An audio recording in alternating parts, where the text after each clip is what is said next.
শুরুতেই সংবাদ শিরোনাম। চাঁপাইনবাবগঞ্জের শিবগঞ্জে কারবালা মোড়ে ট্রলির সাথে ট্রলি মুখোমুখি সংঘর্ষে একজন নিহত।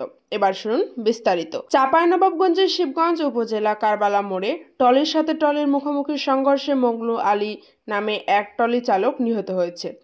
রবিবার সকাল ৮টার সময় এই ঘটনা ঘটে। শিবগঞ্জ থানার ভারপ্রাপ্ত অফিসার ইনচার্জ গোলাম কিবরিয়া বিষয়টি নিশ্চিত করেন।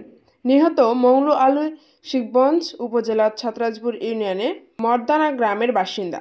ওসি গোলাম কিবরিয়া বলেন, সকাল ৮টার সময় একই দিক থেকে দুটি ট্রলি যাওয়ার পথে ওভারটেক করার সময় শিবগঞ্জ কারবালা মোড়ে এই সংঘর্ষ হয়।